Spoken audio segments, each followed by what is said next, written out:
तो hydrogen water का business इतना सेफ, इतना सुरक्षित क्यों माना जाता है? चलिए इसी सवाल की तह तक चलते हैं। सबसे पहले तो एक बात बिल्कुल साफ कर लेते हैं।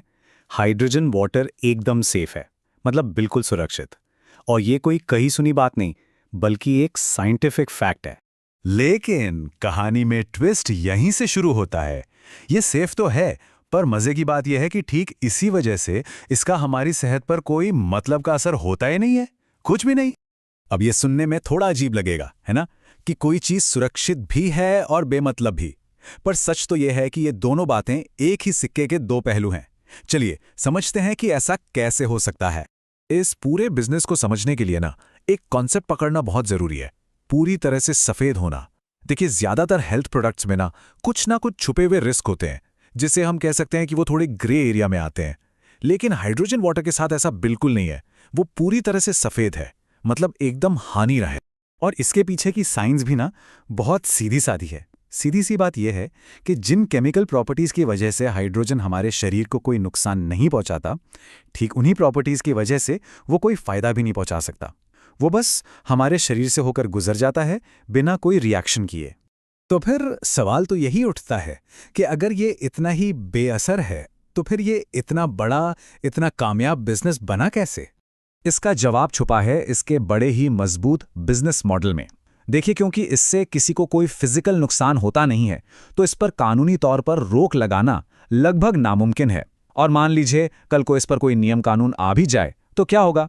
कंपनी इसे नाइट्रोजन वाटर या ऐसे ही किसी नए नाम से दोबारा बाजार में उतार देगी। मतलब इसकी कामयाबी इसके असरदार होने पर टिकी ही नहीं है, बल्कि सिर्फ और सिर्फ इसके सेफ होने पर टिकी है। तो फिर ये बिजनेस असल में है क्या चीज? इसे समझने के लिए हमें अपना नजरिया थोड़ा बदलना होगा। और इस बिजनेस को समझने का शायद सबसे अच्छा तरीका है इसकी तुलना करना ज्योतिष से, या कह लें भविष्य बताने से। जब हम इन दोनों की तुलना करते हैं ना, तो कमाल की समानताएं नजर आती हैं। सोचिए, दोनों में ही किसी को कोई शारीरिक नुकसान नहीं होता। दोनों का असर किस पर टिका है? बस लोगों के अपने अनुभव पर। कोई कहेगा मुझे इससे पीकर अच्छा लगा, तो कोई कहेगा मेरे लिए तो भविष्यवाणी सच हो गई। और क्योंकि ये सब इतना सब्जेक्टिव है, इसीलिए तो इन दोनों को रेगुलेट करना नामुमकिन जैसा है। तो इसका सीधा सीधा मतलब ये हुआ कि लोग हाइड्रोजन वाटर सेहत के लिए नहीं खरीद रहे, वो एक एहसास खरीद रहे हैं।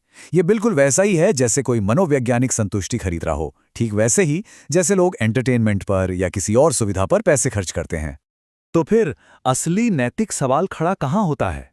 देखिए, समस्या प्रोडक्ट में है ही नहीं। असली समस्या छिपी है इसकी मार्केटिंग के तरीके में। यहां पर ना बेचने वाले और खरीदने वाले की सोच में एक बहुत बड़ा गैप है। बेचने वाला क्या कहता है?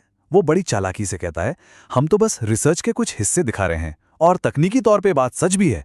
लेकिन खरीदने वाला क्या सुनता है? वो सुनता है कि हाँ, हो सकता है इसका कोई असली वैज्ञानिक असर हो। और बस इसी गैप में, इसी खाली जगह में एक वैज्ञानिक होने का भ्रम पैदा हो जाता है। ये गैरकानूनी नहीं है, लेकिन पूरी तरह से ईमानदार भी नहीं कहा जा सकता। तो आखिर ये एक ऐसी पहेली क्यों बन जाती है जिसे सुलझाना इतना मुश्किल है? और ये बात हम सब के यानी उपभोक्ताओं की आदतों के बारे में क्या बताती है? असल समस्या पानी में है ही नहीं। असली समस्या तो ये है कि ये बिजनेस कभी खुलकर ये मान ही नहीं सकता कि उसका प्रोडक्ट बेअसर है। सोचिए, अगर इसे ईमानदारी से एक फील गुड प्रोडक्ट की तरह बेचा जाता, ठीक भविष्यवाणी की तरह, तो शायद इस पर कोई विवाद ही खड़ा नहीं होता।